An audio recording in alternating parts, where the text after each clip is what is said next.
Well, hello and welcome back to another Cities with John episode. I'm Cities Harper, and I am thrilled to have you along for the ride today as we are starting on the heart of downtown. And every time that I start on a big area of the map that basically has nothing, it takes a lot of planning and a lot of brainstorming. So what I've come up with is I want to try to have the commercial and office districts somewhat in the middle of the map, kind of close to the canals themselves. Then I want to have residential around the sides. I want residential around the beach areas and closer to the lake and the river up by the mountains. So that's the initial plan. But it took me quite a while to get something set in stone, per se, of what I wanted to do exactly. So I started by kind of redoing some of these tram lines. I got rid of the tram that actually was the elevated tram track that ran all the way through the city. That tram track was somewhat of an eyesore. I kept it in a sense where I connected it here where it ran over to the other side. But as you can see, there is a beautiful new tram track that runs right down the middle of that road, and it looks really good. I like the way it turned out.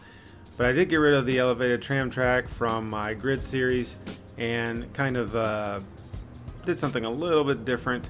But it still connects to the tram by the lower canals, so it's still out of the way and it looks good. And I was able to use a really neat road that has the trams going down the middle of that road instead of it hurting the traffic, although it still could potentially be an issue at the junctions. It will not be an issue as far as just regular traffic. It's not going to be messing with any of that. So just to talk about what I decided on doing, I decided just to kind of go for a very high-scale commercial district to kind of start things off. So we are in between the canals. I have three main canals that kind of go down the center of the map, as you see. And we're just kind of right in the middle of those canals. And I've talked about before, and I'll say it again, I kind of made these canals for a couple of different reasons. For one, I wanted to do it from I thought it was pleasing, aesthetic look. It has a nice look to it. And I thought that it would kind of add something, a different element to the downtown. And I also thought it would make things a bit more challenging, where we wouldn't just have, open space. We would be doing lots of tight spaces and roads underneath roads and things of that nature to make it all work. So that's why I built the canals in the first place, and I think they do look good and they turned out well. And by the end of this episode, you'll see kind of some of the fun things you can do when you build canals. You can really do some really cool things and some really neat detailing. So now, talking about what I'm doing here, this commercial district, it's going to be a super high-end, over-the-top, places that normal people probably don't shop all that often. It's very upscale, touristy type place. And to make this all work, I had several trial and errors. I wanted to have some buildings that were actually serving as a backdrop. I didn't want to have these buildings just kind of sitting on their own. So some of these buildings, the building there with the overhang there in the front is actually a building, I believe it came with the Green Cities. It's not a workshop asset. But the rest of these, I'll be leaving a link in the description below on how you can download them for your city. They're just fantastic assets. But I wanted to make sure that they looked like they were part of buildings that were already there, not necessarily brand new buildings, and not necessarily converted old buildings, but I just wanted it to look city-like. I didn't want it to look like it was just kind of like all on its own right here. But what I found out is it's incredibly time-consuming to do this, and I started thinking about this is really the first time that I've made a downtown since I started making cities the way I do now, just plopping on my buildings and absolutely no gridding. It took me a second to kind of come up with what I wanted to do. And I had several buildings that I built and plopped and then just tore down and just rinse and repeat, rinse and repeat, rinse and repeat. And there was terrain issues. There were road issues. This overpass road here is, although it works as far as this location, it's kind of a pain. And then we have these corners and things and drop-offs that need fixed, which we'll fix very soon.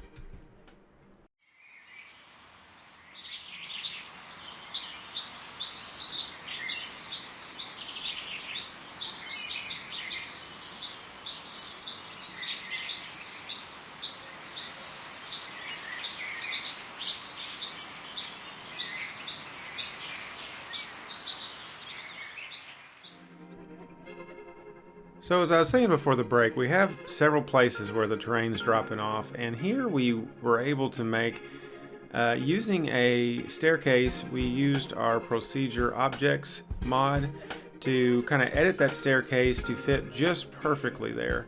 And I will tell you right now, if you are interested in getting into really making beautiful modified cities and using staircases, Procedure Objects mod is basically a must. It's about as close to a must-have mod as you can get if you're really going to do some staircases. And let me tell you why. You can take stairs and you can sink them into the ground using Move It. You can, rotate them and make them taller, shorter and taller as they sink into the ground, makes them shorter and taller, obviously. But if you really want to make stairs that are going to match anywhere you want them to be, you basically have to have Procedure Objects. And a lot of people see that mod, and I think they might think, I don't really want to get into that. That seems like a huge can of worms to open up, and that it could be time consuming if you are editing an asset in game. Well, I can tell you that is correct. It is time consuming. Not all the time, but it is time consuming, but it's not difficult. It's not incredibly difficult to learn, and once you do learn it, and I haven't learned it all. I'm sure there's stuff on there that I have not completely figured out, but obviously there's some really neat things you can do with text and making custom signs, and you can load files into the game and make custom billboards and all that kind of stuff, which is really fun. But the fact that you can make staircases that match your terrain heights and can fit anywhere is just great. And I mean, you make a little section like this. When I was trying to figure this out, I have invisible sidewalks there, using decals to make it look like that is the sidewalk. But if it wasn't for Procedure Objects, this little area would look very strange and would not look right. So I highly recommend that mod. Give it a shot. Worst case scenario, you unsubscribe to it if you feel like it's something that you can't handle or don't feel like messing with. And trust me, I understand. And there are some things with Procedure Objects mod that, like editing actual buildings, that can be incredibly time consuming to get just a little bit of a different effect. But that's kind of what detailing is all about. This section in this episode, I think this episode is going to end up being probably about 30 minutes long.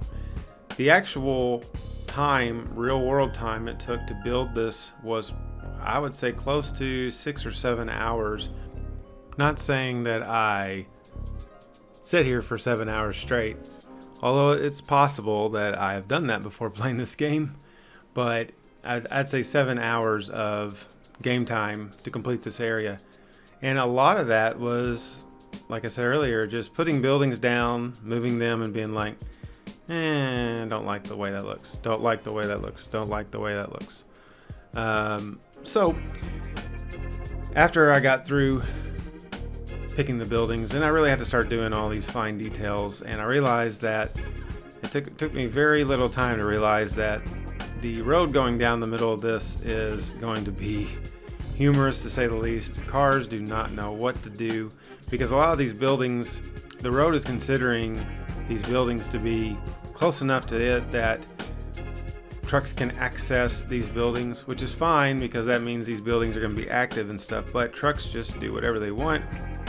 Cars do whatever they want. They just basically go flying off the side of the road. So here I'm using some curbs that are non-terraforming. So you can plop them, and then once you do, you can use Move It to adjust how tall or how sunken they are into the ground. And that'll give you that multi-layer look. And then I just used some curb props to be underneath it to kind of give it a little bit of a, like it's propped up and not just kind of floating. And you can also use like a wall asset or a wall network. But here is the beginnings of this commercial district.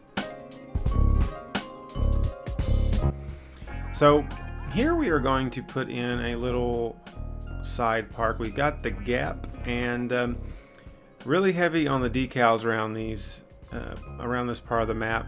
And what I wanted to do here is kind of make a nice little central location with some benches and things that people could sit on. Keep in mind that I didn't really I was kind of winging this. I knew I was going to do commercial, but I didn't really have like an overall plan of what I wanted to achieve for the most part. I just wanted a high-end commercial area that just kind of be in the heart of downtown. I put some tram stops in and some things to connect everything over here, but this is going to be, like I said, a very touristy area. This is not a place that your everyday citizen is probably going to shop at unless they are rich everyday citizens.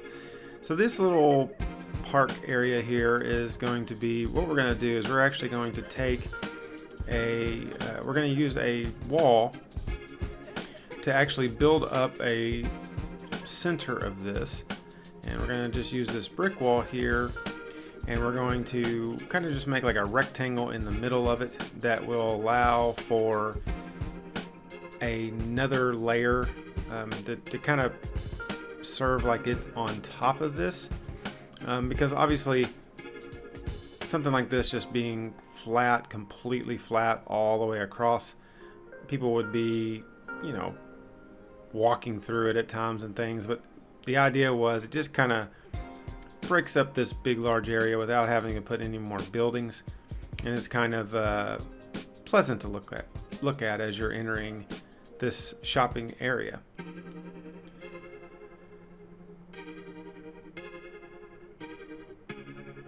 So again, we're using the large non-terraforming curbs. You can raise them up and put them on top here, and then that makes that look like it has kind of a that it's thick in the middle, so to speak. And then you're free to use your trees and plants and things like that to kind of just put, if they're tall enough, they'll just kind of stick through there, and it'll look like it's nice and tall. And really, it adds another layer to this. So there's plenty of high commercial areas in the world, that's for sure. One that comes to mind is Chicago's Magnificent Mile along Michigan Avenue.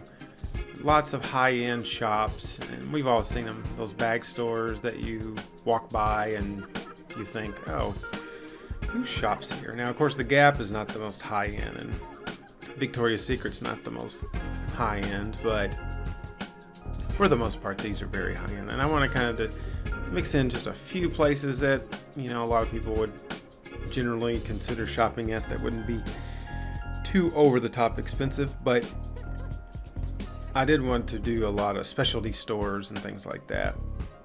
This is more of a, this is kind of what we're going for. And I like to make commercial districts, and I really enjoyed making the beach series and the commercial districts that were part of that, the casinos and all that kind of stuff were really a lot of fun.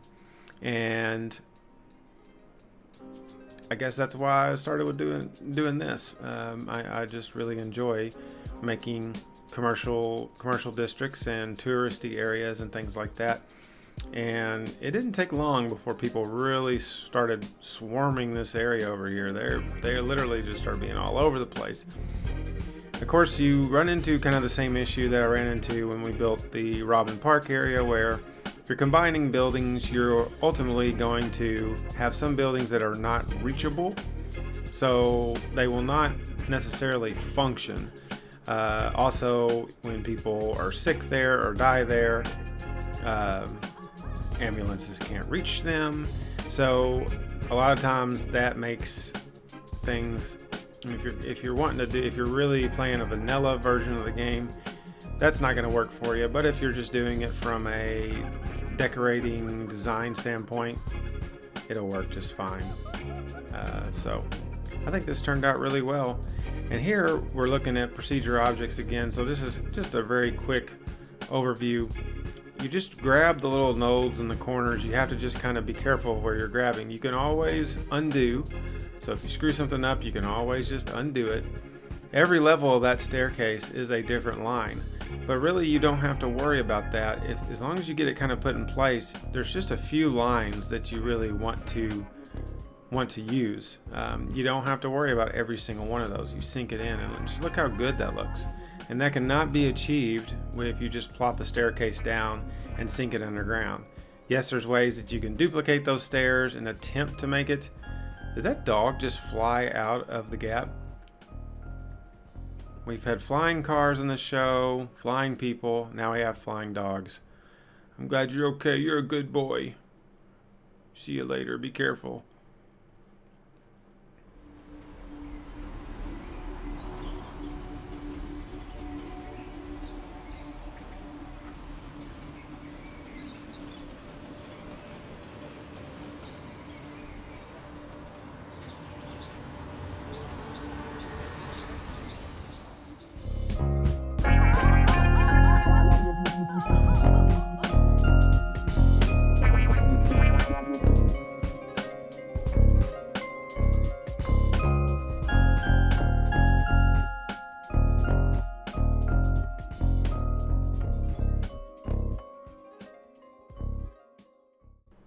So this on-ramp to the colorful downtown bridge, I used walls underneath it, as you see there, and those walls are just meant to make it look like that's a solid platform holding up the ramp, but it's not solid.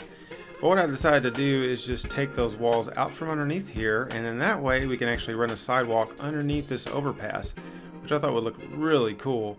It's just a nice little overpass under the overpass sidewalk that we can connect, and then we can continue the shops here on the other side. So we're going to use our little invisible pathway and just kind of connect it over here, and we'll just throw this down in a couple of spots, connect it out here to the road, to the crosswalk, and yeah, we can do a little bit of we can move some of these buildings back over that we didn't use the first time around and kind of go from there. Alright, so we're kind of moving some buildings over that I plopped down and ended up not using. You'll probably see during this video and probably during a lot of this downtown stuff, you're going to see buildings just kind of hanging around that are not being used, or they might look really funny or be out of place, but that's because I plopped it down and said, wow, that looks really cool, but then I couldn't find a place to put it necessarily. So that is what that is. When you see those things, don't worry about it. They'll end up being somewhere in the city, just probably not where they're sitting at the exact time that you see them. But I digress. So I have this really cool looking Prada store. It's just an incredible asset. I love it. And then this skyscraper here, it's not I wouldn't say it's too big of a skyscraper, but we got this curved building here at the end that looks really neat. And again, just kind of using and putting some buildings in the middle of these where I don't want any of these buildings to be too short. We're in downtown now, so they shouldn't be buildings that are looking like they should be around a mall area in the city. I want them to look tall and look like they belong in downtown. So that's why I'm putting these buildings inside here. And like I said, lots of trial and error and just trying to figure out what makes the most sense, what lines up with other buildings in the area. Because one thing that you do come to realize is when you're using custom assets and then you're also trying to combine them with other buildings and you're just kind of tying it all together, it's very hard to find things that go together really well. And it's not like I expect everything to look exactly the same, but you want to have somewhat of the same overall view, I think. You don't want them to look, you don't want to use one building that's like a concrete gray and then the next building's like a black brick building or something like that, or whatever. You want to kind of keep it together. So see, these kind of match. They're not super matched, but we do need to get this one building. Let's see here. So here I am going to attempt to kind of make I'm trying to figure out exactly how to do this, because it's a pretty tight gap here against the canal on this side. There's a lot more room on the other side, but not so much over here. So we're just throwing in the invisible sidewalk. That's what we're going to end up using for this. And then we can just kind of scoot back the hotels, and there's a lot of tweaking that has to be done whenever you're making these parts of the city. Little tweaking there and a little tweaking here, and you got to make sure that it all makes sense. As much as I like the look, sometimes I'll have a great look on one side of a building and then realize, well, it doesn't look very good on the other side. And you have to kind of figure out somewhere, something's got to give. You got to get rid of some of the things somewhere to make it work. Even if it only works on one side, at least it looks great on one side. And if the other side looks decent, then that's what sometimes you have to go with. So that's what I did with the case with that hotel that was kind of on the corner. It only looked good really in one particular way, and that's the way that we went with it. These little McDonald's and KFC stores are really neat. You can kind of push them inside of any building and make them a part of a bigger building, and that's what I'm doing here. Although I don't end up keeping them right there, I actually add several assets to this area as we are kind of finishing out this shopping district. So here I've added a Taco Bell, and we've moved the smaller restaurants up underneath the overpass here. And we also added in a juice bar where you can get your smoothies, because those rich mamas got to have their smoothies, that's for sure. So what we're doing now is we're going to make a food court. Without further ado, a big outdoor food court. And look at all these people. They're all over the place. They absolutely love Taco Bell. They absolutely love shopping down here. I know what you're saying. Taco Bell, I mean, that's not exactly an upscale place, but okay, look. Everybody needs a taco. There should be a Taco Bell in every corner. I mean, in some circumstances, there is a Taco Bell in every corner. But okay, so that looks really good. What? Oh, well, okay. That's one way to deliver your merchandise, Coca-Cola truck. Whoa, he's out of here. See ya. Jeez. So anyway, we got this Taco Bell, and we also have this KFC, and the McDonald's. Everything is underneath the overpass now. We're going to make a little section of roofing here. The reason we're doing this is because it's hot. People need some shade, am I right? I mean, this is a tropical area in between canals. It's probably the most humid part of the city. And being that it's that humid, it needs some major league shade. So that's what we're building here. Nothing too special, just something to block some of that sunlight and be a nice place to kind of rest for a minute. We don't want people to shop until they drop. We do, but we don't want them to drop because they're dying of like heat stroke, so we'll give them a little shade. And I did try to add some trees here or there in this area, but overall there's not all that many trees. There's not that much shade naturally. So this food court will serve as kind of a hangout spot. But I do eventually add some trees and things. You'll see momentarily in the video. So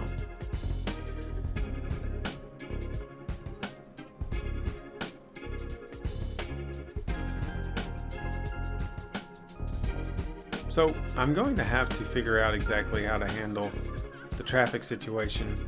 The truck that you saw a second ago, that Coca-Cola truck, that happens all the time. I know it's because this road is right by these buildings, so they think that they can reach the buildings by just driving off of the road. But really, I don't want that, but at the same time, it's not the end of the world for designing a city. it's not going to affect anything overall. And I'm glad the trucks can actually get there, so those buildings will be functional, because literally as soon as I plop down half of that commercial district, they just pop up with the notification that goods cannot reach this area of the map, or whatever the case may be. And I was kind of like, well, I guess these are not going to be functioning buildings, but oh well, you know, that's not really the way I play the game. I do like to have functioning buildings because I want things to grow. I want my population to grow and people to be happy and enjoy shopping and living in this city that still doesn't have a name. But I had a great suggestion for a name, Elliotville. Thank you for that suggestion. I might go with that. We'll see. We will see. I'm getting hungry.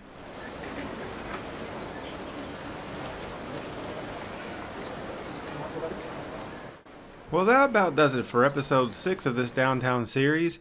And I know this was just a big clunk of buildings right in the middle of this canal, but to keep these episodes within a decent time range, we can only do so much. And this was a very time-consuming project for me, just this part here.